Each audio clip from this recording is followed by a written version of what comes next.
warahmatullahi wabarakatuh. Waalaikumsalam warahmatullahi wabarakatuh. Selamat pagi dan salam sejahtera untuk kita semuanya.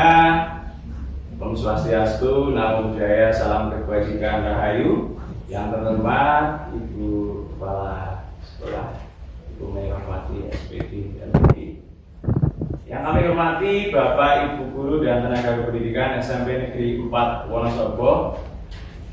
Puji syukur alhamdulillah kita panjatkan kehadirat Allah Subhanahu wa taala yang mana hari ini kita bisa melaksanakan diseminasi budaya positif di SMP Negeri 4 Wonosobo tanpa suatu halangan apapun.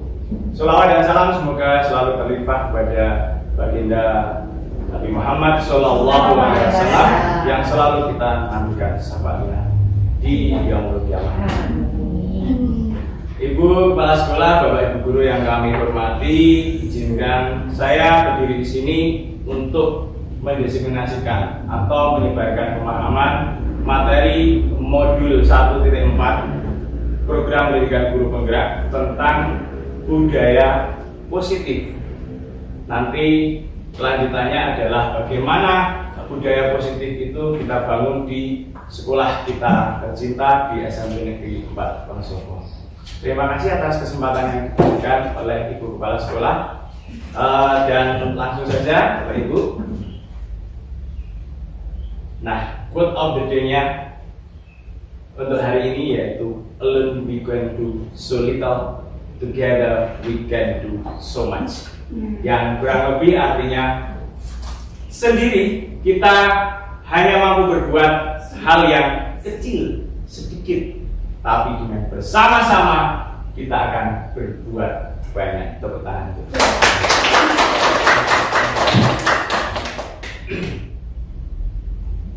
Nah, tujuan dari diseminasi budaya positif ini yang pertama yaitu melakukan pengimbasan tentang materi budaya positif kepada rekan guru dan tenaga kependidikan. Yang kedua, bersinergi dengan semua warga sekolah untuk menciptakan budaya sekolah di lingkungan SMP Negeri 4 Wonosobo.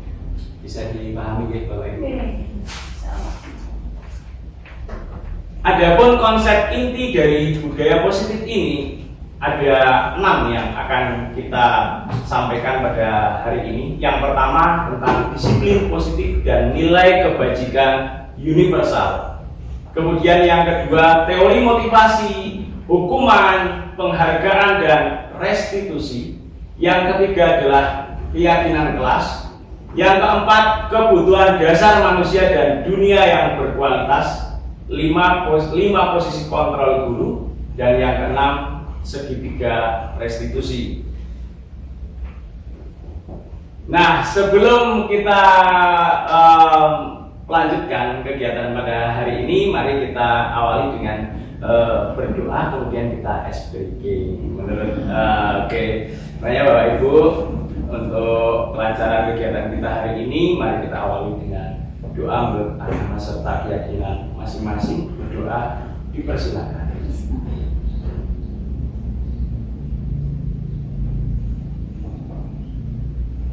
Berdoa selesai. Terima kasih Bapak Ibu.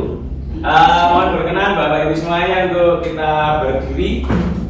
Kita akan ice breaking yang judulnya adalah buka tutup. Bapak Ibu, buka tutup ya. Jadi tangan kita ke depan dulu ya. Nah, kita ke depan.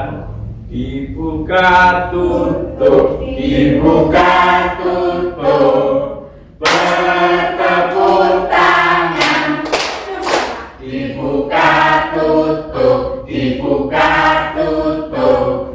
Tangan di pinggang merah. Dibuka tutup, dibuka tutup. Bertepuk tangan. Dibuka tutup, dibuka tutup. Tangan di bahu ngekmok. Digulung-gulung, digulung-gulung. Sambil tertawa, ha-ha. Digulung-gulung, digulung-gulung. Dan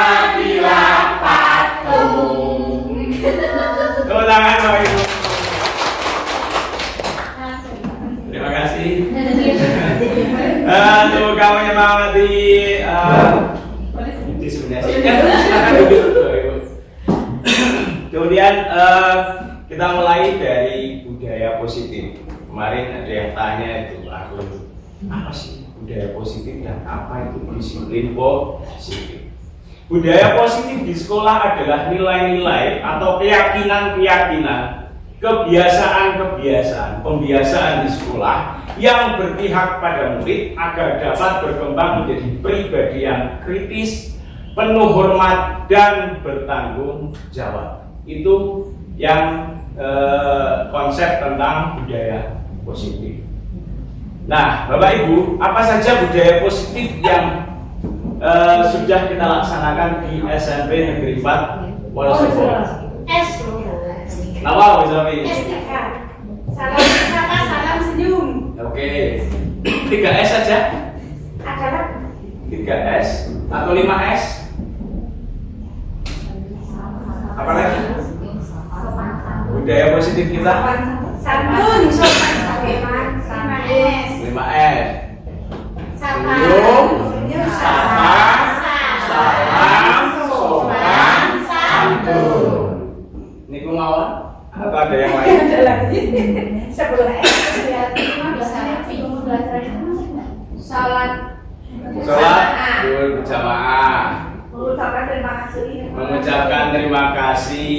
Betul sekali, terima kasih. Saat kita mengajar biasanya anak-anak kita terima kasih Bu Mei, terima kasih Bu Cindra, terima kasih Pak Pur, dan itu adalah contoh-contoh budaya positif. Kita lihat nih nanti kita tambahin. Ini mungkin sudah kita laksanakan di tempat kita. Budaya positif biasa Negeri 4 Wonosobo. Yang pertama adalah 5S ya, senyum, sapa, salam, sopan dan santun. Kemudian sholat zuhur berjamaah. Yang ketiga, lisarapi, lihat sampah, ambil, rapikan dan pindahkan ke tempat sampah.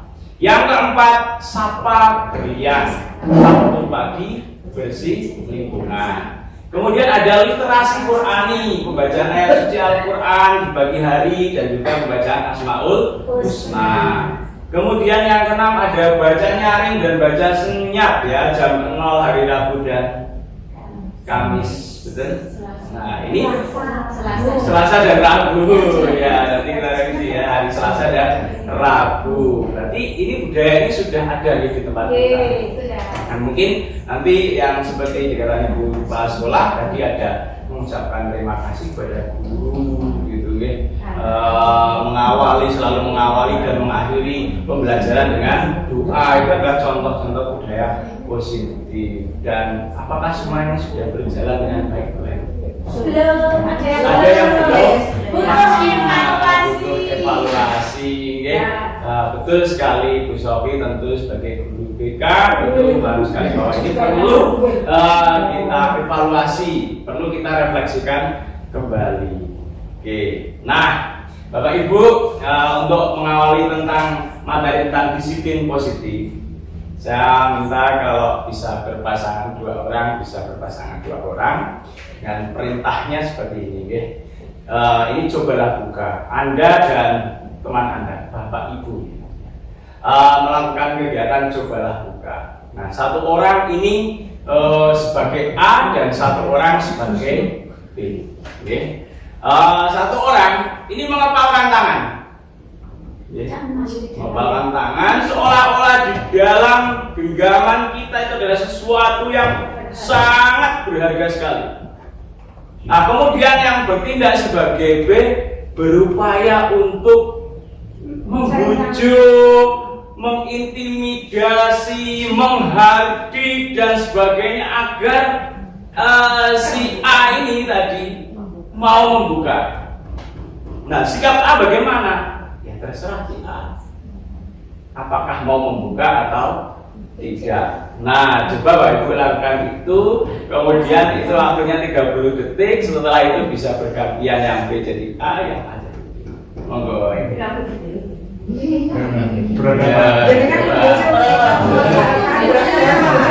Anggap yang ada di dalam genggaman kepala tangan itu adalah sesuatu yang sangat berharga.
tapi terbuka kepala. Iya. Yang terbuka enggak terbuka. Oke, Bisa. bisa ya Pak Pur. Yang B, yang jantung B, Terbuka. Yang terbuka. Yang terbuka siapa saja? Oke, berarti yang lain tetap tertutup. Oke, saya yang terbuka tadi Pak Pur, oke, Pak Pur, Bu Rifa, Bu Yuni. Oke, yang lain tertutup. Coba Bapak Ibu yang tetap mempertahankan untuk tertutup, meskipun bahasa Indonesianya apa? Digelitiki, gitu kan? Ada yang mungkin agak dikancam, yang dirayu, tetap menutup itu alasannya apa, Bapak Ibu? Yang menutup dulu, oke? Kalau saya tadi karena pikirannya saya harus menutup maka apapun cara bersama saya tetap menutup. Oh, ya, karena itu sesuatu yang berharga. Dan pastinya kan tadi harus menutup tangan, tapi kalau misalnya kalau boleh terbuka, pasti saya akan buka lagi. Oh, ini nggak ada salah benar, ya? Monggo Bu Edi. Ya, nah menurut saya sesuai dengan instruksi bahwa ini sesuatu yang sangat berharga harus saya pertahankan apapun kondisinya. Pokoknya ibaratnya sampai berdarah-darah memang ada saya pertahankan.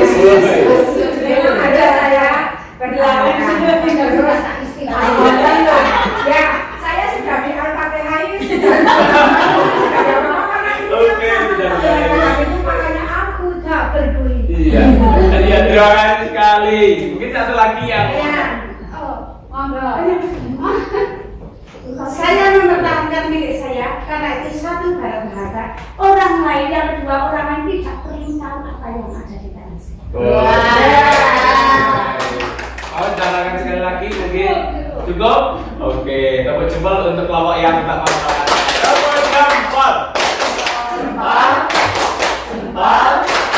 Bagus. Nah, sekarang karena yang membuka itu 3 orang, kita tanya semua, nggih. Yang pertama Pak Pur tadi. Kenapa Pak Pur? Terima kasih. Nggih. Ya, cara membuka itu karena beberapa yang disampaikan ada seperti contoh, silahkan misalkan aja untuk jari telunjuk itu sebagai angka 1, mulai buka 1. Kemudian yang maksudnya kalau baik itu biasanya menggunakan apa? Ini tetap masih atau yang selanjutnya juga pakai apa? Kalau baik menggunakan jempol. Iya. Itu. Kemudian kalau misalkan angka itu pertama 1 kemudian 2. Kalau 2 maka ada 2 jari. Kemudian kalau baik bagaimana? Gunakan jempol dan 2-nya masih tetap terbuka. Itu. Kemudian yang keempat, kalau misalkan kita memasukkan cincin di sebelah mana yang baik, maka diberikan ini. Ya, kemudian ya kalau tidak biasanya selain mana 4 itu sudah terbuka, biasanya kalau baik menggunakan jempol, kalau misalkan jelek ditambahkan dengan apa? Oh iya, super sekali. Pak Pur ini gaya merayunya tingkat tinggi. Sehingga berhasil mendapatkan bubur. Kalau Bu Rita yang kedua, silakan Bu. Ya, terima kasih. Iya. Kalau saya sebagai partner dari Pak Pur, apa yang diminta Pak Pur ya saya turuti. Karena partner yang baik harus melihat kepada teman sebagai partnernya seperti apa. Harus menunjukkan angka 2 ya saya gini. Terus kalau bagus gini kan akhirnya loh kok mulai buka. Terus kalau pakai jari cincin di mana ini. Terus kalau jelek pakai apa Bu ini. Penuh dengan teknik. Sehingga jika kita akan memberikan sesuatu kepada anak, tidak ada kata-kata sulit.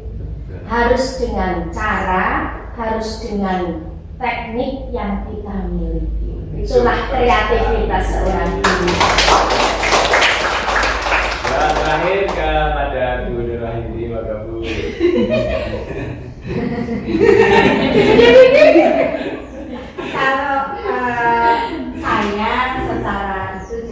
tidak jauh beda dengan tadi yang disampaikan dengan Bu Rifa. Iya. Kalau dari segi teknik memang kadang kita tidak harus semuanya, maksudnya hal-hal yang betul-betul harus kita itu ya, maksudnya kita pegang teguh, tapi suatu saat kita juga butuh sharing, kita butuh berbagi, dan kita juga tentunya hal seperti itu seperti tadi ada tekniknya juga, jadi tidak dalam artian berbagi, sharing semuanya yang paling kita miliki tidak boleh dimiliki orang lain. Ya tergantung kepada siapa, dan itu kan partner yang tadi sudah membuka sudah membuka agar kita membuka. Nah, mungkin partner itu berarti sudah bestie yang partnernya, misalnya partner kita siapa itu juga perlu tidak semuanya harus digenggam teguh, gitu, tidak seperti itu. Jadi saya seperti seide dengan Pak Pur dan juga Bu Rifa bahwa kita dengan siswa kita, karena kita sebagai guru, intinya ilmu yang kita punya itu juga tidak semuanya maksudnya tidak berarti tidak diberikan kepada anak. Itu hal-hal yang seperti itu juga, walaupun mungkin nanti suatu saat kita dengan siswa kita, bahkan lebih pandai siswa kita, itu tidak ada yang dirahasiakan satupun, itu kalau kaitannya dengan kita sebagai seorang guru. Nah, selain itu tadi saya juga ini sebenarnya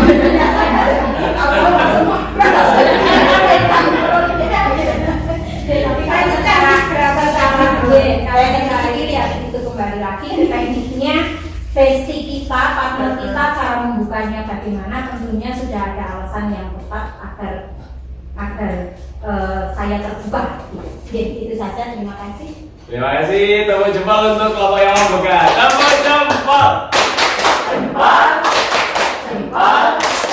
Bagus. Baik, oke.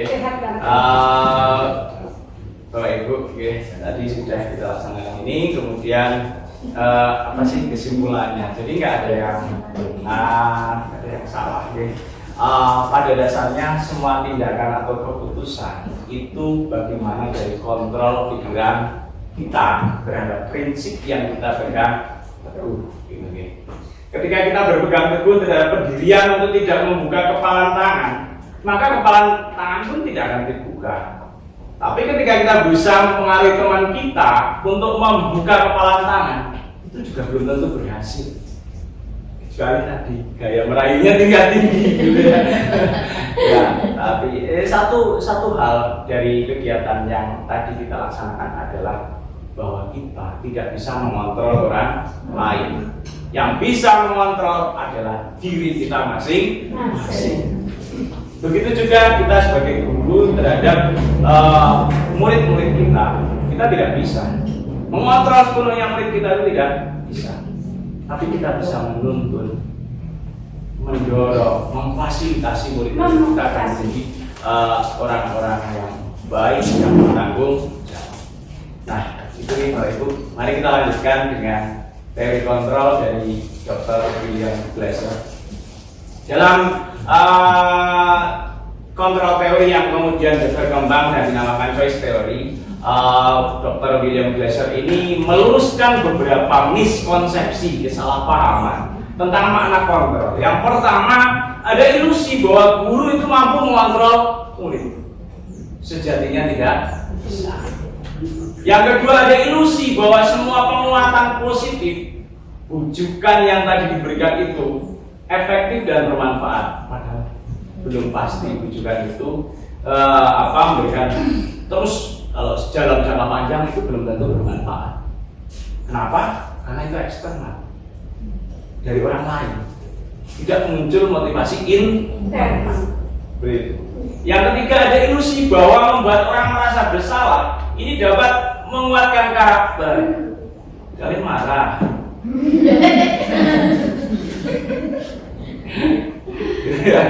Contoh. Ibu marah ya.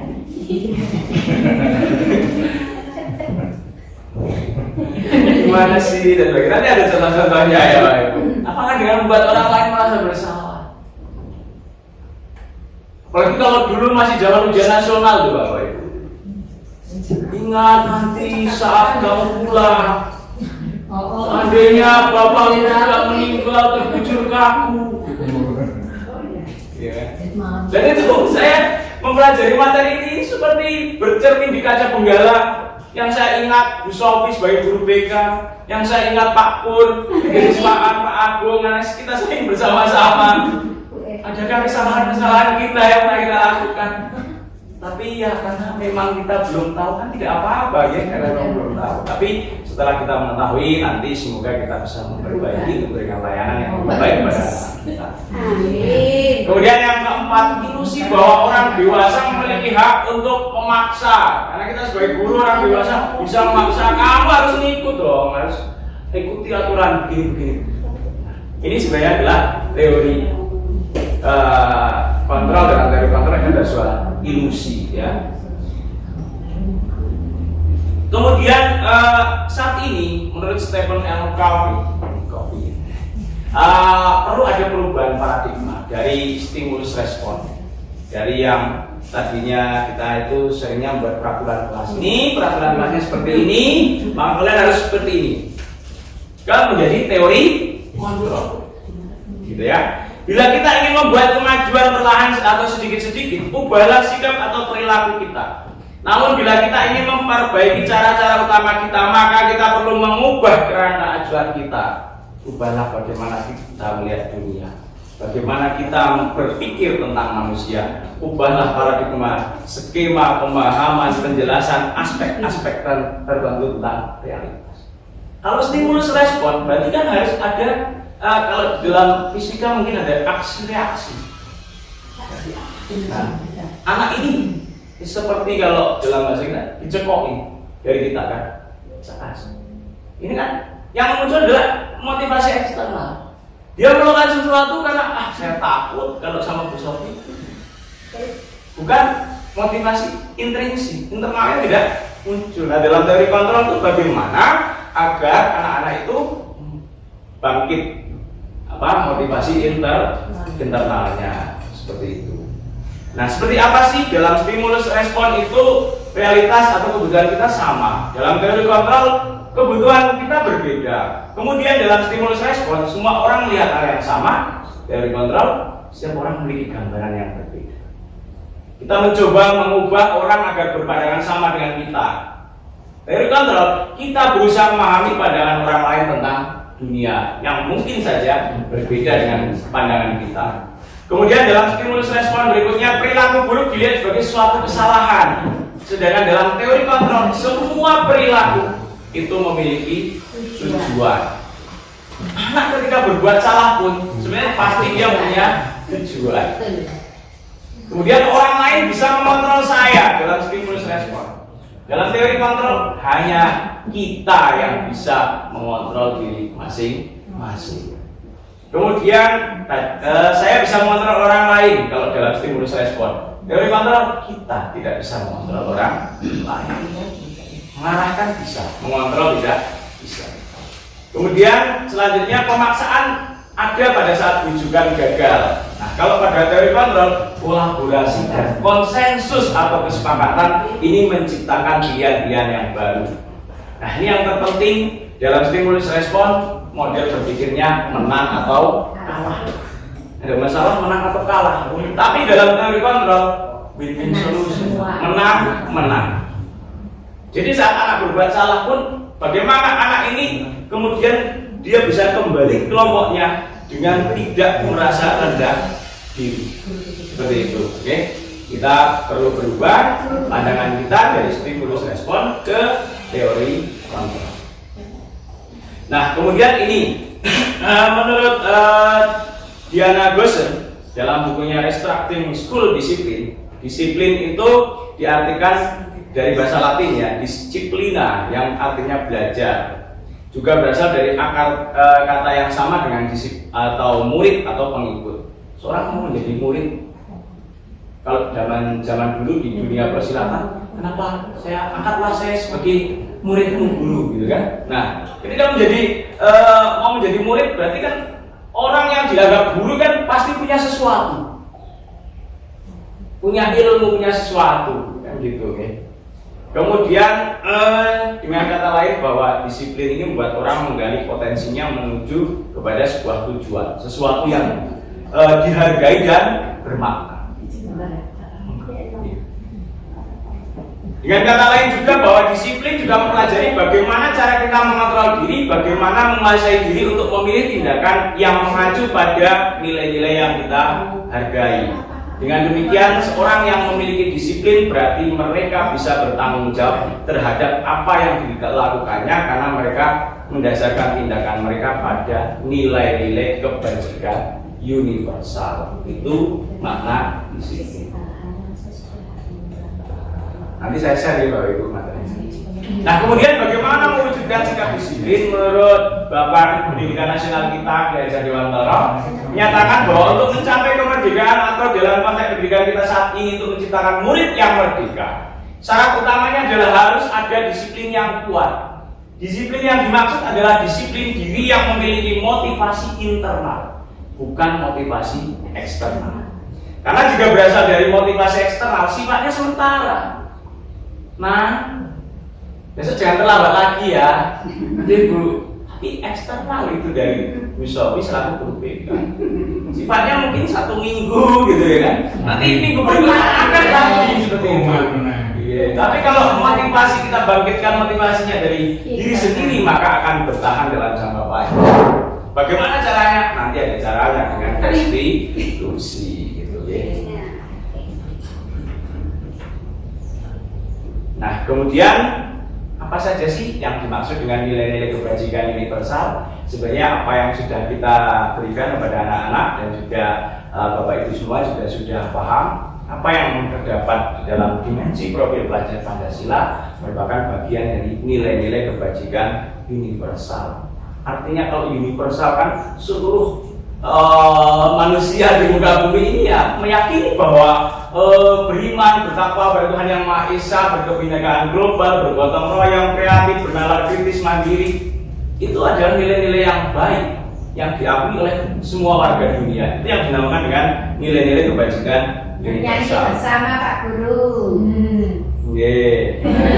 Oh iya, untuk pelajar Pancasila ya. Oke. Mari kita menyanyikan lagu profil pelajar Pancasila sambil bernyanyi dan bertepuk tangan ya Bapak Ibu.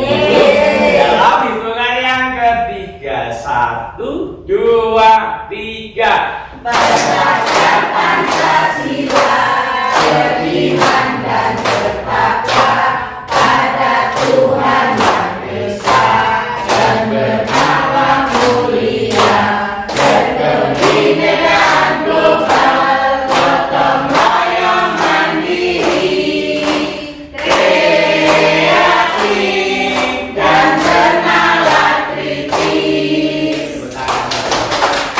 Terima kasih dan guru SMP 4 juga murid-murid kita alhamdulillah sudah memahami ini dimensinya dan semoga kita bisa mengimplementasikan menerapkan dalam kehidupan sehari-hari. Nah itu kalau dari profil pelajar Pancasila. Kemudian kalau kita bandingkan dengan nilai-nilai kebajikan dari IBO Primary Yes Program, kemudian ada juga dari 9 pilar karakter atau Indonesian Heritage Foundation. Ini hampir sama nih Bapak Ibu. Toleransi, rasa hormat, integritas, mandiri, menghargai, antusias, empati, keilmuan, kreativitas, kerjasama, percaya diri, komitmen, cinta Tuhan dan sebagainya. Sama karena ini adalah nilai-nilai yang kebajikan yang bersifat universal. Ngerti ya? Kemudian ini masih ada lagi dari petunjuk seumur hidup dan keterampilan hidup lifelong bla bla bla ya. Ini ada keterampilan hidup dapat dipercaya, lurus hati, pendengar yang aktif, kemudian petunjuk hidupnya peduli, bekerja sama, berberanian. Jadi hampir sama antar semua institusi atau lembaga-lembaga pendidikan di dunia ini. Karena apa ya, memang itulah yang dianggap baik oleh warga dunia, termasuk oleh the 7 essential virtues ya.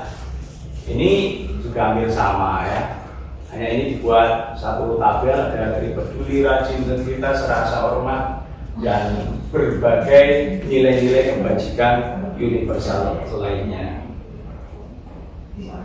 Kemudian dari situ kita bisa menyimpulkan bahwa disiplin positif dan nilai kebajikan ya dalam rangka menciptakan lingkungan yang positif, maka setiap warga sekolah dan pemangku kepentingan perlu saling mendukung dan menghayati menerapkan nilai kebajikan yang telah disepakati bersama. Untuk dapat menerapkan tujuan yang mulia tersebut, maka seorang pemimpin pembelajaran perlu memiliki jiwa kepemimpinan sehingga dapat mengembangkan sekolah dengan baik agar terwujud suatu budaya sekolah yang positif sesuai dengan standar kompetensi pengelolaan yang telah ditetapkan.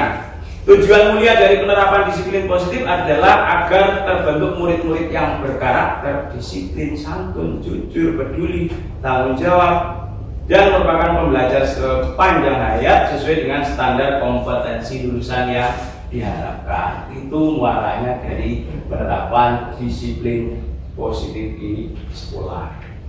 Itu Bapak Ibu. Kemudian untuk materi yang kedua yaitu teori motivasi, hukuman, penghargaan, dan restitusi.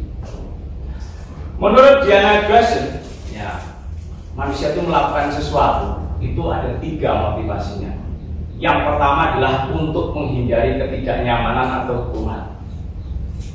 Mungkin tadi yang saya contohkan murid tadi, dia nggak terlambat lagi, atau dia menaati peraturan karena takut dihukum, gitu ya, atau takut diomeli gitu ya, dimarahin gitu oleh bapak ibu guru. Yang kedua, motivasinya adalah mendapatkan imbalan atau penghargaan orang lain.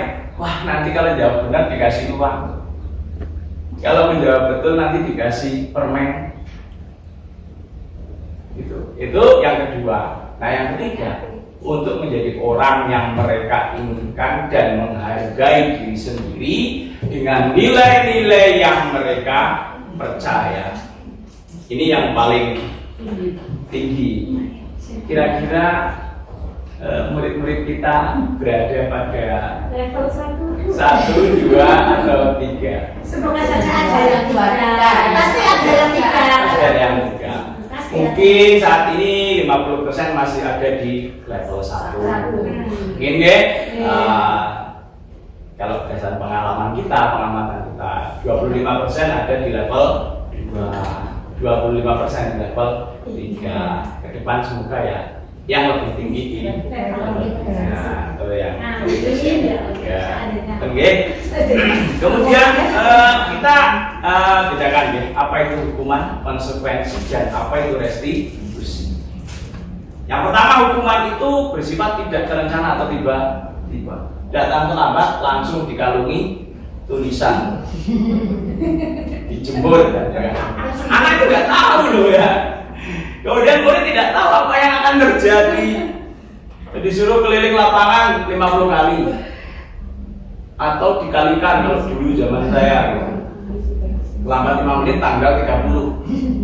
Lari keliling lapangan 150 kali. Kalau banget.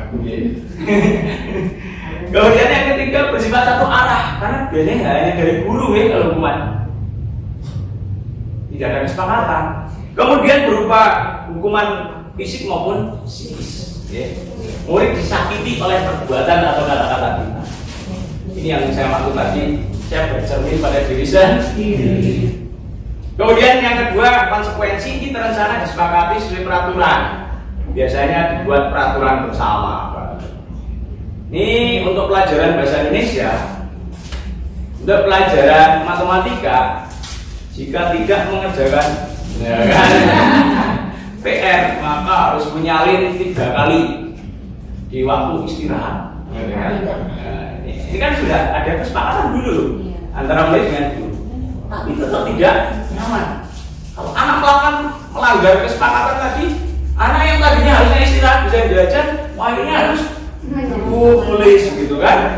Kemudian gurunya juga harus selalu memonitor murid.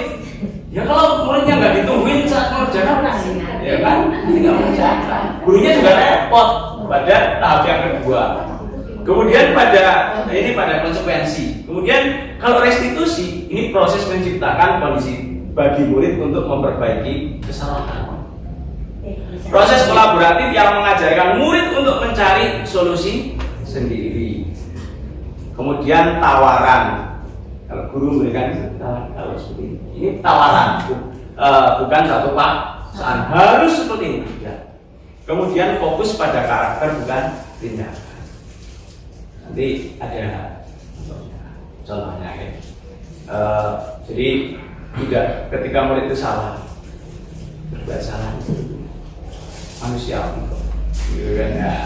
Kita harus belajar itu nanti berbuat salah itu manusiawi. Kamu tadi ngapain? Iya saya tadi memarahi. Teman saya namanya Ringga gitu kan. Wah, untungnya kamu hanya marah-marah ya. Coba kalau kamu nggak bisa mengontrol emosi, kamu sampai memukul Rinda gimana? Kan masalahnya bisa panjang sekali. Iya, akhirnya anak-anak kan keluar. Menurut kalian, kalau menurut kamu, ketika kamu marah-marah seperti itu, silakan. Apakah sudah sesuai dengan keyakinan kelas kita? Tidak, Bu. Apa keyakinan kelas yang sudah dilanggar? Ini yang dilanggar. Terus sebenarnya kamu itu tujuannya apa tadi? Ya kan saya begini-begini. Terus kamu ingin menjadi pribadi yang seperti apa sih? Oh iya, baik kalau sudah. Berarti besok lagi kalau ada seperti itu, apakah aku harus tidak, Bu? Jadi mereka akan mencari solusi sendiri. Itulah restitusi yang mungkin itu sesuatu yang belum saya pahami ketika 17 tahun, 18 tahun menjadi guru, tapi ya kita tadi menjadi pembelajar sepanjang hayat ya, kita siap untuk belajar. Situ ya Ibu, Bapak Ibu. Kemudian ini ada satu yang menggelitik juga, dihukum oleh penghargaan. Tidak selamanya Bapak Ibu penghargaan itu memberikan atau efektif untuk anak. Yang pertama, penghargaan itu tidak efektif jika kita menginginkan seseorang itu melakukan sesuatu yang kita inginkan dalam jangka panjang. Kalau dalam waktu dekat anak menjawab soal, tak kasih permen. Ya Pak, saya mau tanya. Tapi lama-lama kan dia tidak tertarik lagi. Ya, enggak gitu kan. Aku wah saya sudah bosan dengan permennya. Gitu kan. Kemudian penghargaan ini bisa merusak hubungan antar murid. Karena yang nggak dapat penghargaan, ya kan?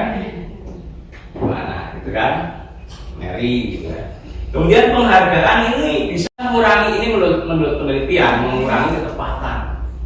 Karena orientasinya itu pada tadi penghargaannya. Jadi ini pada survei pada orang-orang yang bekerja di surat kabar gitu ya. Ketika awalnya bagaimana agar dia bisa masuk menulis di artikel di surat kabar, mereka tertarik. Tapi ketika kamu menulis satu artikel, kamu dibayar misalnya 500.000. Ternyata menjadi daya analisisnya menjadi lemah. Kemudian juga menurunkan kualitas, mematikan kreativitas. Itu bisa. Anak-anak yang anak kecil misalnya yang tadinya belum bisa baca tulis, saat dia bisa mengeja satu kata hingga menjadi satu kalimat, mereka sudah bangga. Wow, kamu keren banget. Ini sebenarnya penghargaan yang menguatkan seharusnya. Jadi dia, wah kamu sudah bisa, kamu kasih uang 50.000. Ini jadi kreativitas anaknya jadi ya, jadi apa yang effortnya dia, usahanya itu jadi seolah-olah itu nggak bernilai, dinilai dengan uang tadi. Kemudian penghargaan menghukum murid yang tidak mendapatkannya. Ini terutama pada sistem ranking. Mungkin pada diri saya, Bapak Ibu, anak saya ranking 1, saya ranking 2, 3. Jadi masih menjadi sesuatu yang berjamaah di masyarakat ini. Saat anaknya nggak dapat ranking, ya kan kasihan. Gitu. Lah, ranking Wira, ya semangat kaya, gitu ya. Kasihan. Gitu. Kemudian tidak membangkitkan motivasi intrinsik murid, karena ingin mendapatkan sesuatu. Nah, kemudian di dalam penerapan disiplin ini kita bisa membagi menjadi dua. Dari tadi ya, ada hukuman, konsekuensi, penghargaan, dan juga restitusi. Yang pertama adalah konsep disiplin dengan identitas gagal. Yang pertama adalah hukuman. Hukuman itu membuat murid itu seolah-olah menjadi pribadi yang gagal. Karena apa? Hukuman itu menyakitkan, tidak nyaman. Kemudian muridnya takut, memaksa, murid menyembunyikan kesalahan. Enggak, bukan saya Pak Bu, bukan saya Pak. Kemudian murid menjadi rendah diri. Lah, dikit baik, kamu saja. Saya nggak pintar. Nah, kemudian kalau penghargaan ini tidak efektif, merusak hubungan, bisa muncul sifat iri. Ya kamu dong yang dapat penghargaan, kamu yang pengen sakit, gitu kan? Kemudian mematikan kreativitas, menghukum dengan sistem ranking, merampas hak menghargai dirinya. Tadi anak harusnya bangga karena bisa mengeja satu kalimat gitu ya, tapi dengan uang 50.000 jadi nggak ada. Effortnya, usahanya nggak sia-sia. Kemudian motivasi intrinsiknya lemah. Sedangkan penerapan konsep disiplin dengan identitas sukses ini ada dua juga. Jadi kalau tadi hukuman dan penghargaan itu identitas gagal. Soalnya murid kita adalah pribadi-pribadi yang gagal. Tapi dengan konsekuensi dan restitusi, murid-murid kita adalah pribadi-pribadi yang sukses. Pada konsekuensi ada penguatan jangka pendek. Karena ada sesuatu yang disepakati bersama antara guru dan murid. Tapi memang harus dimonitor secara berkelanjutan, dan ini mungkin yang sudah dilakukan Pak Agung, Bu Sofi di BK di Kesiswaan. Ini mungkin di level ini konsekuensi karena sudah saya tahu ada membuat kesepakatan dengan anak-anak, peraturan bukan belum kesepakatan, peraturan bersama dengan mosi dan sebagainya. Kemudian stimulus respon masih tergantung pada orang lain. Murid menghormati peraturan, ya, sepatu hitam dan sebagainya gitu ya. Kemudian kehilangan waktu untuk merenungi kesalahan, masalahnya di situ. Gitu. Nah, level tertingginya tentu adalah restitusi. Itu saat ini ya Bapak Ibu. Yang pertama, murid bertanggung jawab atas perilakunya sendiri. Kemudian fokus pada pemecahan masalah jangka panjang, murid menghormati dirinya dan orang lain. Kalau tadi dasarnya dari keyakinan kelas, nanti kita bahas di sesi selanjutnya tentang keyakinan kelas. Kemudian teori kontrol, karena memang kita tidak bisa mengontrol orang lain, yang bisa mengontrol ada diri kita masing-masing. Murid bersemangat memperbaiki kesalahan, ada motivasi intrinsik yang kuat. Ada pertanyaan? Nanti, oke. Oke, kemudian materi yang ketiga adalah keyakinan kelas. Ini saling berkaitan nih. Tadi yang pertama budaya positif, disiplin positif. Yang kedua tentang teori motivasi, hukuman dan penghargaan, serta restitusi. Yang ketiga adalah keyakinan kelas. Paruh ini Bapak Ibu. Nah, ada pertanyaan pemantik ini. Mengapa keyakinan kelas? Mengapa bukan peraturan kelas? Mengapa? Pak. Oke, monggo Bu Pak. Kalau keyakinan kelas itu munculnya dari diri masing-masing individu. Ya. Kalau peraturan kelas itu ada individu-individu yang sebetulnya tidak mampu untuk melakukan karena sudah menjadi peraturan mengikuti saja. Sepakat sekali, super sekali ya. Kira sepakat ya. Terima kasih Bu Rifa, luar biasa, betul sekali. Kalau dengan keyakinan kelas semua orang itu akan berkontribusi, tapi dalam peraturan mungkin ada yang nggak ikut, tapi ya ikut aja gitu ya, seperti itu. Setuju. Ya, setuju gitu. Nah, pembentukan keyakinan kelas atau sekolah itu yang pertama, keyakinan kelas itu bersifat abstrak daripada peraturan yang lebih rinci dan konkret. Jadi ya biasanya pendek-pendek biasanya ya. Kemudian keyakinan kelas itu berupa pernyataan-pernyataan yang universal dari tadi yang nilai-nilai kebajikan universal. Kemudian keyakinan kelas ini senantiasa dibuat dalam bentuk positif. Yang keempat, keyakinan kelas hendaknya tidak terlalu banyak. Kalau terlalu banyak itu nggak mudah diingat oleh anak-anak. Yang kira-kira penting dan disepakati yakini di sekolah tersebut di sekolah kita atau di kelas kita. Gitu. Ini penting ya untuk terutama wali kelas. Gitu. Guru juga ya bermanfaat, tapi biasanya kan di awal itu para wali kelas ini membuat keyakinan kelas bersama dengan anak-anaknya. Kemudian sebaiknya sesuatu yang dapat diterapkan dengan tersebut, artinya jangan yang sesuatu yang di awal-awal ya. Kemudian semua warga hendaknya ikut berkontribusi dalam pembuatan keyakinan kelas lewat kegiatan curah pendapat. Bentuknya macam-macam gitu. Bapak Ibu, dalam curah pendapat itu misalnya anak-anak kita bagi kertas post-it gitu ya, kalau kita untuk mengakomodir anak-anak yang mungkin tidak berani dan sebagainya gitu. Kemudian bisa juga meninjau kembali keyakinan kelas dari waktu ke waktu. Kalau ada yang ternyata ini nggak pas Bu, ini nggak pas, bisa ditinjau lagi itu keyakinan kelasnya. Keyakinan kelas bisa disamakan dengan kesepakatan kelas nggak sih Pak? Iya, boleh saja. Oh boleh. Iya, Hanya jadi, nama lainnya gitu. ya, keyakinan kelas itu Ah, kesepakatan kelas itu kan dari juga nilai-nilai yang sesuatu untuk mewujudkan kelas impian sama. Intinya adalah untuk mewujudkan bahwa kelas kita mau seperti apa misalnya. Itu kan dari kesepakatan bersama. Itu yang dinamakan keyakinan kelas. Oh. Jadi sama nih. Jadi kesepakatan kelas itu dibuat dari keyakinan kelas. Berarti nggih. Gitu Bu. Berarti selama ini kita membuat harus 1 tahun ya membuat kesepakatan kelas yang ditulis di kelas masing-masing itu malah tidak bersifat positif, malah menjatuhkan. Berarti kan masih perlu ada kesepakatan yang bersifat universal kepada kelas untuk memotivasi anak. Ya, seperti itu. Betul. Itu kan bisa di awal kita kira-kira nilai-nilai apa yang perlu kita walaupun semuanya memang dari anak, tapi ada nilai-nilai memberikan gambaran. Sebagai guru kita tentunya memberikan gambaran nilai-nilai kebajikan universal apa yang perlu ada di setiap kelas dan di kelas itu. Kemudian bagaimana sih cara merumuskan keyakinan kelas? Caranya juga macam-macam nih Bapak Ibu, berdiferensiasi. Tapi beberapa cara ini mungkin bisa menjadi satu rujukan tahap penyusunan keyakinan kelas. Yang pertama, guru menanyakan dulu harapan murid. Ketika kalian sekolah di sini tuh harapannya apa sih? Nah kan seperti itu.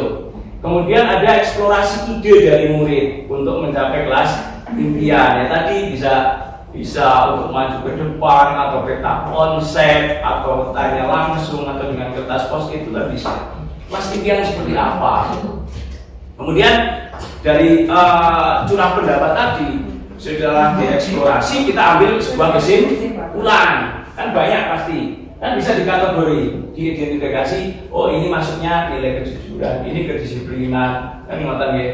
Nah itu ini berarti nilai harus ada, misalnya kedisiplinan, nilai-nilai religius, gitu kan. Itu bisa kita buat agar tadi tidak terlalu banyak dan kita ubah menjadi satu keyakinan kelas. Setelah menjadi keyakinan kelas, tanda tangani bersama kontrak keyakinan kelas. Kalau sudah tanda tangan kan tadi ketika anak ini melakukan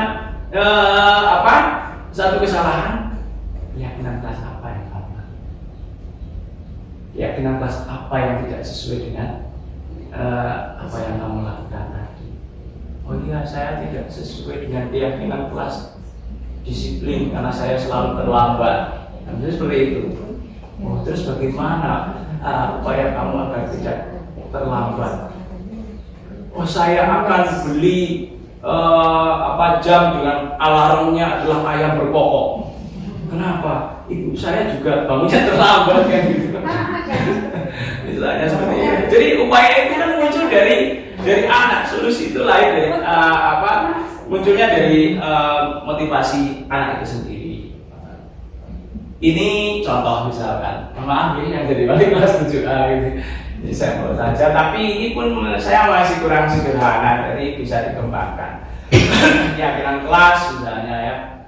Tapi harusnya tanda tangan ini nanti. Misalnya berdoa sebelum dan sudah belajar. Nanti di atasnya sebenarnya bisa ditulis nilai bacanya religius seperti itu. Saling menghargai, santun berkata dan bertindak, bergotong royong dan peduli kebersihan, siap belajar, hadir tepat waktu di kelas, gali potensi, kembangkan bakat dan minat, aktif dalam pembelajaran. Nah, dari mana sih Bapak Ibu kita menggali keyakinan kelas tadi? Tadi selain dari harapan murid, ini nilai-nilai ini sesuai dengan nilai kebajikan universal yang tadi saya sampaikan, dan juga dari 6 dimensi profil pelajar Pancasila. Akan lebih bagus lagi kalau kita juga sesuaikan dengan visi sekolah. Baik, Pol. Baik, Pol. Nah itu ya Bapak Ibu. Kemudian materi yang keempat adalah kebutuhan dasar manusia dan dunia yang berkualitas. Ada satu pertanyaan romantik Bapak Ibu. Bu Ambar, guru wali kelas 8A di SMP Negeri 4 Wonosobo, sedang bingung menghadapi ulah salah satu muridnya di kelas, namanya Doni. Beberapa anak di kelas 8A telah datang padanya dan mengeluhkan Doni yang seringkali meminta bekal makan siang mereka dengan paksa. Jika Anda menghadapi situasi seperti itu, apa yang akan Anda lakukan? Menurut Anda, kira-kira apa alasan Doni melakukan hal ini? Jadi Doni itu selalu minta bekal makan siangnya kayu. Ya, kira-kira apa yang mau dilakukan? Memanggil anak mencari sebab-sebab anak. Doni itu seperti itu. Cari sebabnya dulu. Mencari latar belakangnya dulu, oke. Nah, terus kira-kira kalau alasannya apa itu? Harus dari penyebabnya itu dulu. Gitu. Apa? Kalau kira-kira kalau belum kita identifikasi, kira-kira apa itu? Kok Doni sampai minta, oh ini bisa dibilang hampir tiap hari loh minta bekal makan siang temannya gitu. Saya Pak. Monggo Brita, silakan. Apabila saya sebagai wali kelasnya Doni di kelas tersebut, Ya. saya akan mendekati Doni. Terus saya ajak bicara dari hati ke hati. Kok Doni mau minta atau selalu meminta makanan dari temannya? Soalnya apa? Makanya jawabannya, Bu, saya itu hanya menginginkan diperhatikan dari teman yang lain. Makanya itu juga ada apa? Betulnya Doni seperti itu, mungkin di keluarganya Doni kurang diperhatikan, sehingga minta diperhatikan teman. Kalau seandainya Doni bicara, Bu, saya tidak pernah sarapan. Nah, kalau tidak pernah sarapan, ditanya lagi, kenapa tidak pernah sarapan? Tidak ada yang untuk sarapan. Nah, ini sudah bicara yang lain. Berarti perlu diajak bicara dari hati ke hati. Kok tindakan Doni sampai seperti itu? Terima kasih. Coba jempol untuk Bu Somi dan Bu Rita. Jempol. Ya, kalau kita gabungkan ini menjadi sangat luar biasa nih. Dan ini menunjukkan bahwa pengalaman itu sangat luar biasa. Saya berdiri di sini, tapi saya sangat hormat sekali kepada Bu Sofi dan juga Bu Rima. Ya. Untuk kali ini maksudnya, semuanya pasti hormat. Artinya apa? Artinya bahwa pengalaman itu menunjukkan bahwa kematangan dalam mengambil suatu kebijakan, dan itu tepat sekali. Yang pertama adalah memang harus kita identifikasi penyebabnya apa. Kita nggak bisa menjustis, oh ini pasti karena anak ini nakal kayak gini. Tapi penyebabnya banyak, bisa memang karena memang tidak sarapan, ada kebutuhan dasarnya yang tidak terpenuhi. Makanya materinya adalah tentang 5 kebutuhan dasar manusia. Apa sih kebutuhan dasar manusia? Yaitu unsur-unsur yang dibutuhkan oleh manusia dalam mempertahankan keseimbangan fisiologis baik tubuhnya maupun jiwanya, ya, psikologisnya, yang bertujuan untuk mempertahankan kehidupan dan kesehatan. Kemudian apa saja sih kebutuhan manusia itu? Ini nih, kira-kira Ibu. Yang pertama adalah kebutuhan survival, kebutuhan untuk bertahan hidup, makan, pakaian, tempat tinggal, keamanan, dan kesehatan. Yang kedua, kasih sayang dan rasa diterima, love and belonging gitu kalau nggak salah nonton gitu ini rasa diterima, dipedulikan, berbagi, kerjasama, menjadi bagian dalam kelompok. Kemudian kebutuhan akan penguasaan. Kadang-kadang orang itu seperti itu, ya. Itu ada pada setiap diri kita, Pak. Rasa harga diri, keinginan untuk dianggap, keinginan untuk memimpin, keinginan berprestasi, diakui, didengar, dipuji. Nah, ada Pak gitu ya. Nah, kemudian kebutuhan akan kebebasan atau freedom, mandiri, memiliki pilihan, mencoba hal-hal yang baru, mampu mengendalikan arah dirinya, dan yang kelima adalah kebutuhan akan kesenangan, bermain, humor, antusiasme, tertawa, mencolok sambil kolok, ya kan? Istilah kreatif ya, kemudian akan jalan-jalan rekreasi itu kan contoh juga semangat barangkali. Nah barangkali tadi apa yang dilakukan Doni ini bisa saja yang pertama ya Bu ya, bisa bertahan hidupnya memang tidak terpenuhi, atau bisa memang tadi hanya ingin diperhatikan, kurang kasih sayang dalam keluarga, atau bisa memang karena penguasaan ini anaknya itu enggak, ya kan, lima-limanya bisa gitu. Anak yang lain enggak berani dengan saya gitu, bisa saja.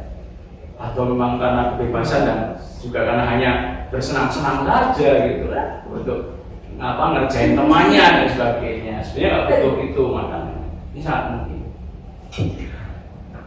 Kemudian itu 5 kebutuhan dasar manusia. Kemudian apa sih? Dunia yang berkualitas adalah tempat khusus dalam pikiran kita, tempat menyimpan gambaran atau representasi dari semua yang kita inginkan.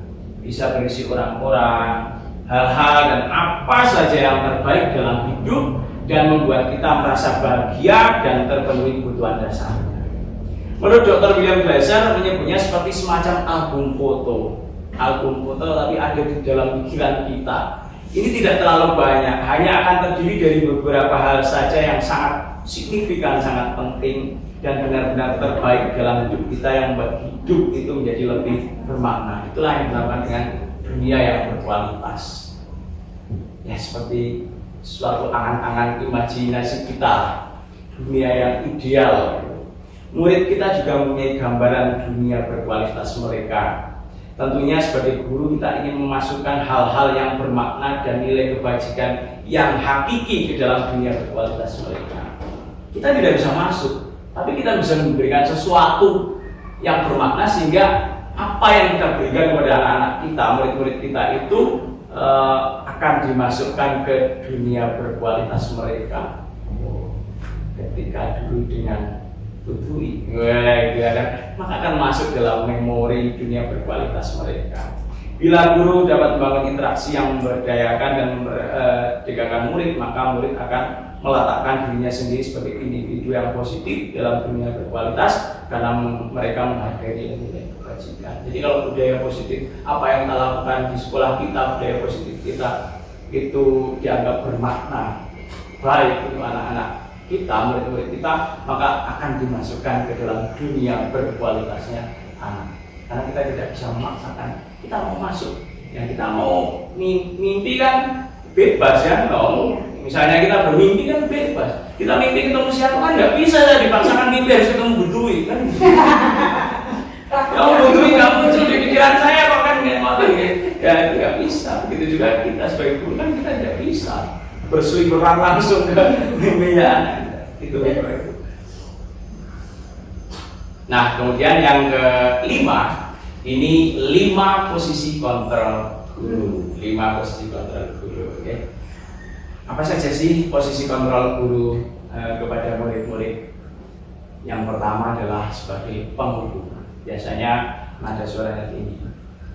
Jadul. Nada suara tinggi, bahasa tubuhnya, matanya melotot, mau keluar gitu ya. Jari menunjuk-nunjuk seperti Bu Eti. Ini Bu Eti tidak sambil marah loh, mau menunjuk. Kebiasaan gitu, biasa menunjuk yang baik. Nggak marah ini, nggak marah Bu Eti ya. Kemudian ada juga yang ini sambil menghadapi kamu ini penghubung. Kemudian yang kedua, membuat rasa bersalah. Guru bersuara lebih lembut.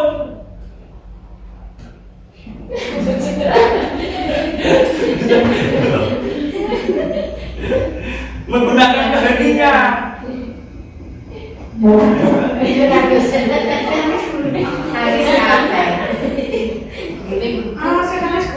Kalian maunya seperti itu. Ya sudah. Ketika hening akan membuat orang ini tidak nyaman, murid-muridnya nggak nyaman, jadi saling pandang, bersalah dan merasa rendah diri. Itu membuat masalah. Ya, kemudian yang ketiga sebagai teman. Wah, ini sebagai teman ya. Waduh. Ini biasanya kesiswaan ya Pak. Ini sebagai teman. Guru tidak menyakiti murid, namun tetap berupaya mengontrol murid melalui upaya yang persuasif. Buat ngomong. Pupuk gitu ya. Kemudian dampaknya tapi bisa positif, bisa. Kalau anaknya bisa memposisikan diri dan juga gurunya, ini akan positif. Kalau tidak, ini si anak ini menganggap wah santai aja lah sama Pak Guru ini, menyepelekan gurunya. Ini bisa seperti itu. Kemudian yang keempat, ini posisi sebagai pemantau berdasarkan peraturan dan konsekuensi, menggunakan sanksi atau konsekuensi dapat memisahkan hubungan pribadi dengan murid. Mungkin ini guru BK, Bu Sofi ini Pemantau. di sini mungkin ya, karena sudah ada kesepakatan dan ada konsekuensi ini sebagai pemantau. Atau mungkin yang kelima sudah sebagai manajer, bersama-sama murid mempersilahkan murid untuk mempertanggungjawabkan perilakunya, mendukung murid menemukan solusi permasalahannya sendiri. Ini posisi manajer ya. Pertanyaan saya, kira-kira Bapak Ibu dari 5 posisi kontrol ini, Bapak Ibu yang paling dominan, saya tidak bawa kertas post-it, tapi kira-kira yang dominan ini di posisi apa Pak Ibu? Kalian kita jujur ini apa saya? Ini adalah materi yang penting yang untuk saya pribadi dan juga untuk kita semuanya gitu. Pernahkah di posisi yang pertama penghukum Bapak Ibu? Apa paling sering? Pernahkah di posisi yang kedua Pak? Iya. Nah, kalau ada anak yang ramai kemudian tiba-tiba kita langsung duduk, anak langsung sambil pandang, bingung gitu kan? Kalau nggak jadi bingung, merasa bersalah. Pernahkah di posisi yang ketiga Pak? Pernah. Karena kita sebagai teman. Pernahkah di posisi yang keempat? Sudah pernahkah di posisi yang kelima? Sudah. Sudah Sebagai wali kelas. Tapi tidak ada bersama-sama murid itu terus kemudian menjadi wali kelas ini seperti itu sebagai manajer ya. Tidak posisinya tidak seperti itu, oke? Tapi ini mendukung murid, menemukan solusi permasalahannya sendiri. Ini, kata-katanya sampai terakhir begitu. Mendukung murid untuk menemukan solusi permasalahannya sendiri. Itu. Kalau masih solusinya dari kita, belum tidak seperti itu. Oh iya, sering sebagai manajer guru BK, bagus sekali. Mungkin kalau saya belum sampai ke situ, oke.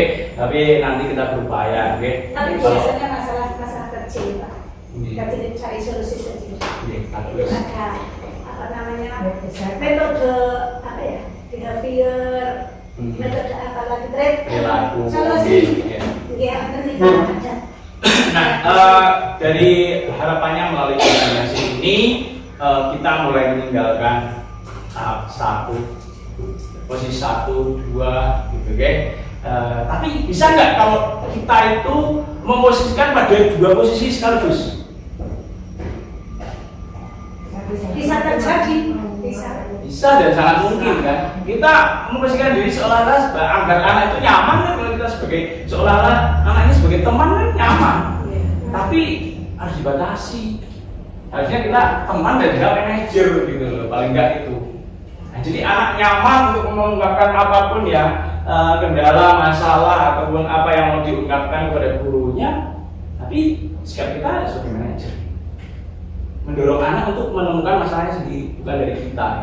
Sehingga tadi muncul motivasi intrinsik seperti itu ya Bapak Ibu. Ini posisi kontrol guru. Bentar, saya bisa kasih. Oke ini.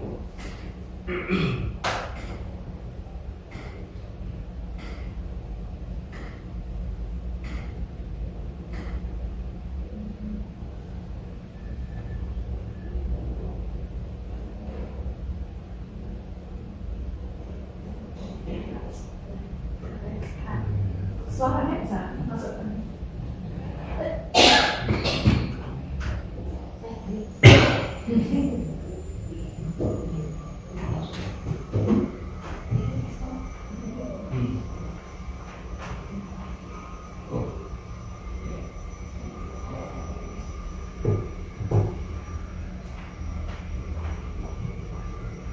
Contoh. Sorry banget, kamu lagi. Kamu lagi. Ulangi lagi. Kesalahan aku kan. Ini berikut contoh video 5 posisi kontrol. Pertama sebagai penghubung.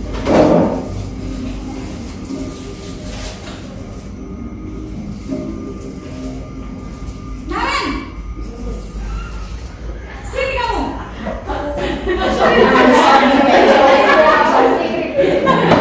Mas Goyu geser. Kamu deh, pasti terlambat. Sekarang tidak seperti itu. Apa coba? Kita cari sekarang. Alasan kamu apa lagi? Kapan sih kamu tidak terlambat?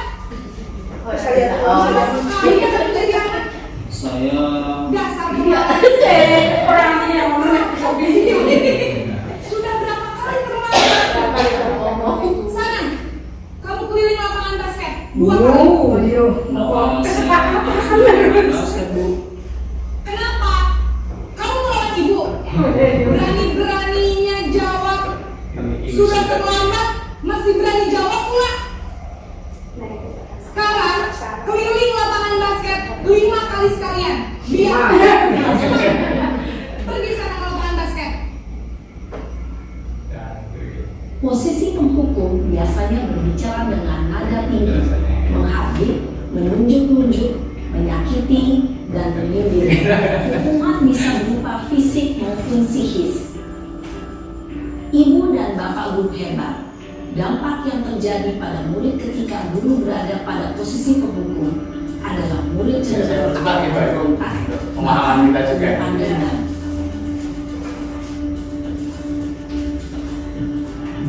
Yang kedua kan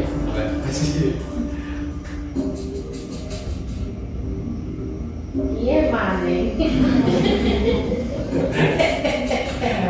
Sofi mana? Itu bermataku.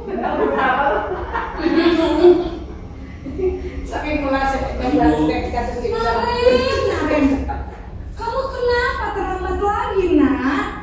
Ya Tuhan, Naren. Kamu senang ya bikin ibu susah ya? Kamu terlambat lagi. Nanti ibu yang ditegur bapak kepala sekolah, Nak. Disangka ibu yang disuruh bina kamu. Duh, gimana ini? maaf Bu. Duh, Gusti Naren. Kalau ibu ditegur bapak kepala sekolah.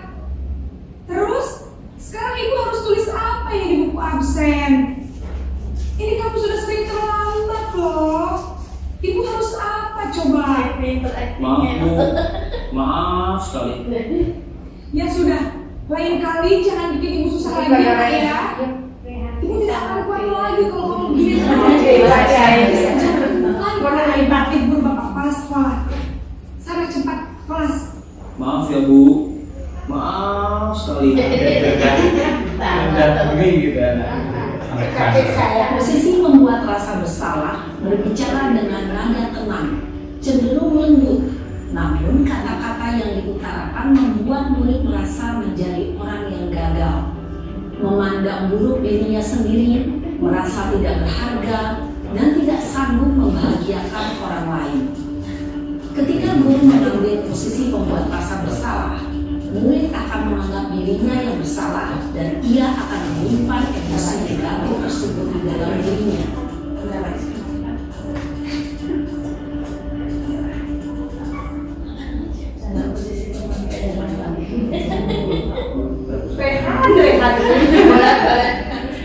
Rehan sekitar deh. Alexander Rehan. Iya.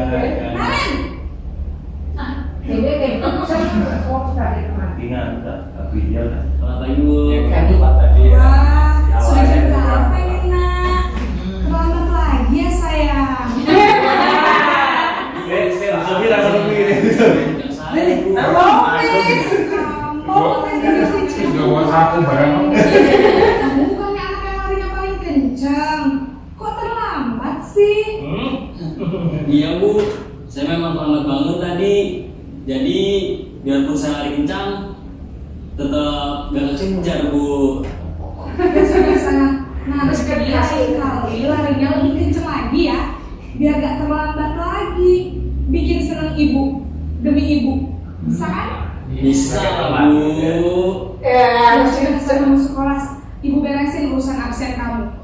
Kamu ini ada-ada saja. Lebih nyaman ya.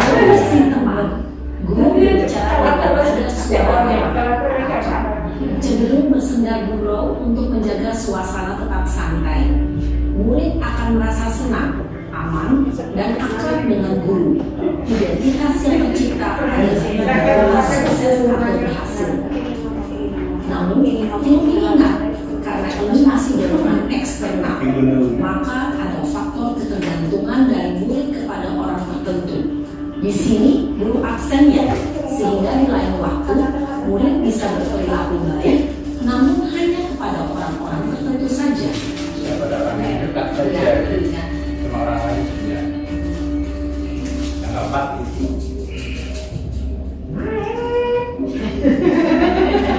Waduh. Iya, mau pernah. Terus.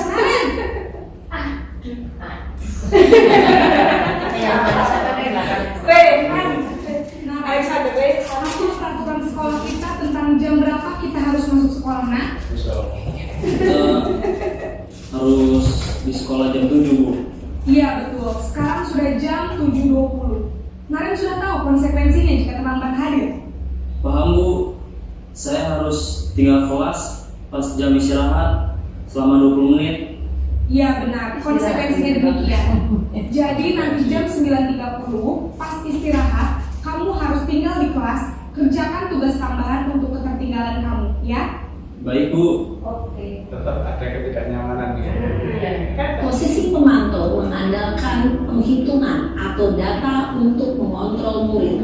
Guru mengarahkan murid berdasarkan peraturan dan konsekuensi. Seorang pemantau menunjukkan bahasa tubuh dan ekspresi wajah yang datar dan cenderung formal.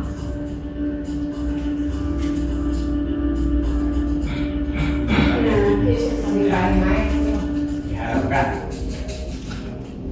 Cuma ini syutingnya ada sekali yang di awalnya, jadi ada ini gitu ya. Naren! Ini kan kayak gitu. Selamat pagi Naren. Maaf bu, saya terlambat. Iya, sekolah masuknya jam 7, sekarang sudah jam 7.20. Jadi sekarang bagaimana ini Naren? Maaf bu, saya lupa setel alarm saya semalam. Baiklah, menurut kamu, keyakinan sekolah yang mana yang perlu kamu tingkatkan? Menghargai diri sendiri dan orang lain mungkin ya bu. Setuju. Jadi, apakah Naren meyakini prinsip saling menghormati tersebut? Iya bu, saya meyakininya. Apakah Naren bersedia memperbaiki masalah keterlambatan ini? Bersedia bu. Bagaimana kamu akan memperbaiki masalah keterlambatan ini? Iya, terus. Saya akan coba untuk tidak lupa menyetel alarm saya bu. Baik, kalau Naren lupa menyetel alarm di rumah, ada orang yang kira-kira bisa bantu mengingatkan tidak? Ada Bu, kakak saya, Kak Emma. Ada lagi selain Kak Emma? Selain Kak Emma, ada ibu saya. Baik, jadi yang mengingatkan Naren adalah Kak Emma dan ibu kamu ya? Kira-kira akan mulai setel alarm kapan nih Naren? Setelah pulang sekolah, akan segera saya lakukan. Baik, jadi Naren akan setel alarm untuk bangun besok pagi dan akan diingatkan oleh kakak dan bunda Naren ya. Ada lagi yang mungkin perlu dilakukan Naren agar tidak terlambat bangun lagi? Tidak ada Bu. Baik Naren, terima kasih untuk kerjasama kamu. Sekarang kamu perlu kembali ke kelas untuk belajar. Baik Bu, terima kasih. Posisi hijau adalah posisi kontrol yang disarankan untuk membimbing murid memiliki sikap disiplin yang positif. Yang lain Pak Agung mungkin sebagai teman, sebagai SKL sebagai teman, Bu Sofi sebagai apa kira-kira? Bisa menjadi satu, yang satu bisa jadi 5, bisa jadi 2, 3, 4 tergantung anaknya. Komitmen kita adalah bagaimana kita meniadakan, berupaya meniadakan untuk dari hukuman itu tidak ada, kemudian membuat rasa bersalah gitu ya. Tapi mungkin dari yang teman, pemantau, dan yang idealnya adalah sebagai manajer yang pola restitusi. Kita belajar bersama. Saya juga belum bisa, jadi kita sama-sama belajar. Di sini saya menyebarkan pemahaman karena saya mempelajari dulu, tapi Bapak Ibu pun saya kira sudah mempelajari melalui PMM. Kemudian ini ada beberapa kasus ini Bapak Ibu. Kalau dari yang pertama satu, saya kecewa sekali dengan kamu. Ini posisi yang mana dari 5 posisi kontrol tadi? 2, merasa bersalah. Membuat rasa bersalah. Ya, saya kecewa sekali. Kemudian yang kedua, kamu tidak pernah benar melakukannya. Hukuman satu. Penghukum. Hukuman dia karena sudah langsung Menjustis. Ya, ini langsung ini. Oke. Tapi aku tidak harus marah loh Pak. Iya. Untukku. Kemudian kasus 3, apa rencanamu untuk menyelesaikan masalah ini? Bisa. Sebagai teman kan semakin banyak. Iya. Itu bisa. Ini lebih ke yang kelima gitu. Ini restitusi karena ini memunculkan motivasi intrinsik ya dari anak sendiri. Apa rencanamu untuk menyelesaikan masalah ini? Bagus. Kemudian yang keempat, ayolah lakukan teman ini sebagai teman. Pak Agung banget ya kan.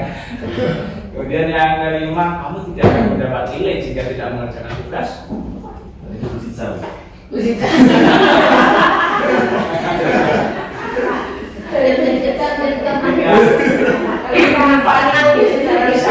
Bisa 4 kalau ini tidak ada konsekuensi gitu ya. Tapi bisa juga 1 juga ya. Bisa hukuman juga, tapi bisa yang pemantau. Kemudian materi terakhir adalah segitiga restitusi. Gitu ya Ibu. Dari tadi posisi kontrol itu kita ada namanya materi segitiga restitusi. Nah, menurut Gosen, restitusi adalah proses mengkondisikan murid untuk memperbaiki kondisi mereka sehingga dapat kembali pada kelompok dengan karakter yang lebih kuat dan tidak rendah diri. Pada masalah misalnya ya tidak langsung dihakimi di depan teman-temannya gitu.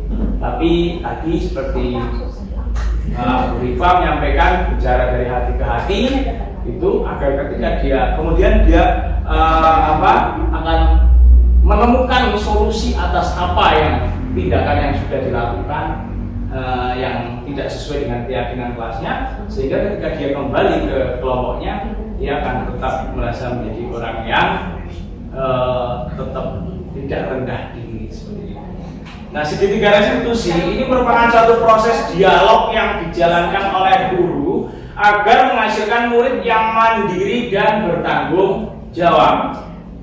Nah, tahapannya apa saja? Mulai dari menstabilkan identitas, kemudian memvalidasi tindakan yang salah, yang ketiga adalah menanyakan keyakinan. Nah, tahap menstabilkan identitas ini merupakan bagian dasar dari segitiga restitusi yang bertujuan untuk mengubah identitas anak dari orang yang gagal karena tadi melakukan kesalahan menjadi orang yang sukses. Anak yang melanggar peraturan karena sedang mencari perhatian adalah anak yang sedang mengalami kegagalan. Dia mencoba untuk memenuhi kebutuhan dasarnya, tadi kan kebutuhan dasarnya tidak terpenuhi, namun ada benturan. Nah, kalau kita mengkritik dia, maka dia akan atau kita akan membuatnya dalam posisi yang gagal.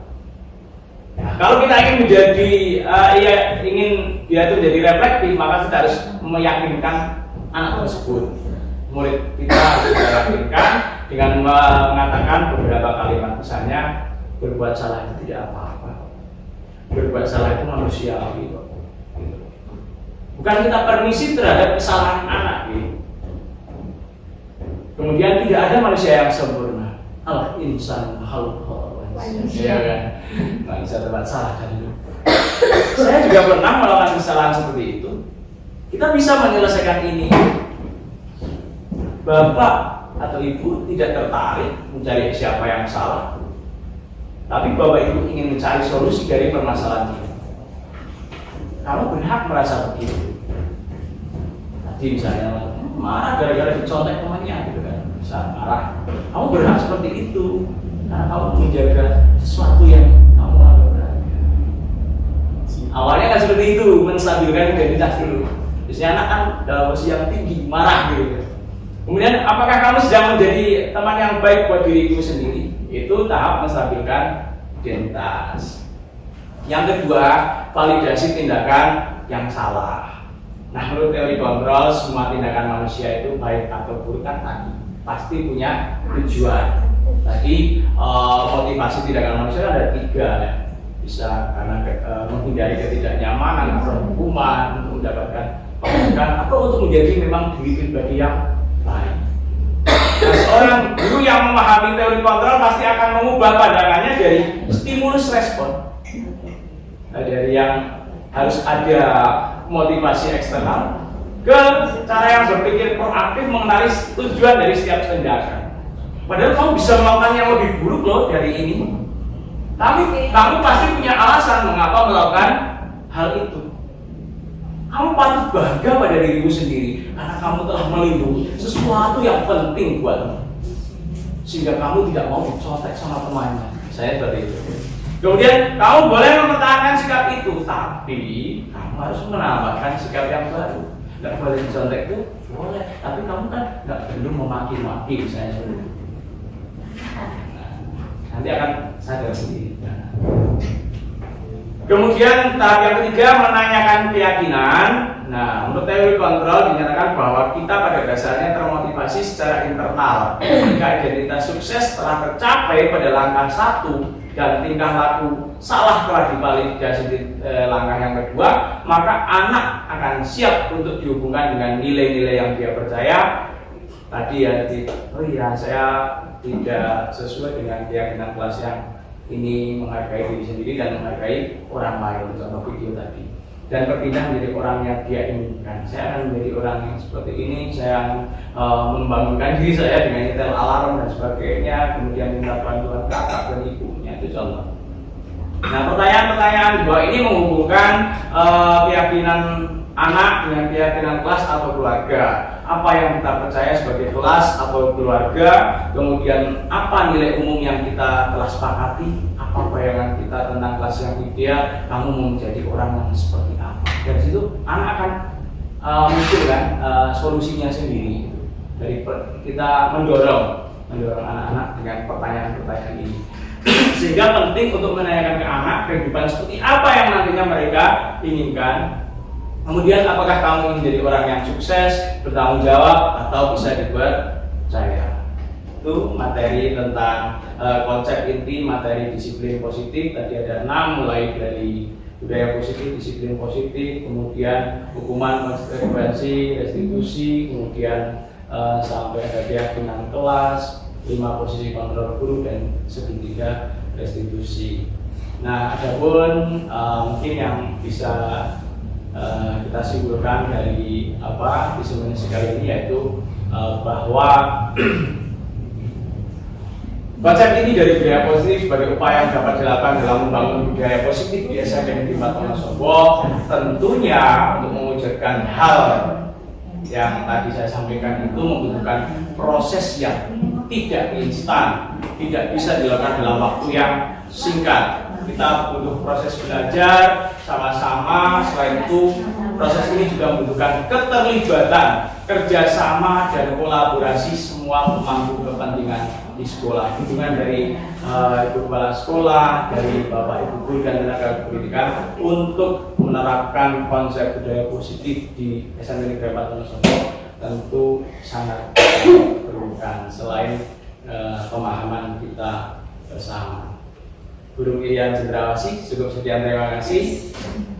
Salam dan bahagia, saya akhiri demikian. Allahul muwaffiq ila thoriq. Wassalamualaikum warahmatullahi wabarakatuh. Waalaikumsalam warahmatullahi wabarakatuh.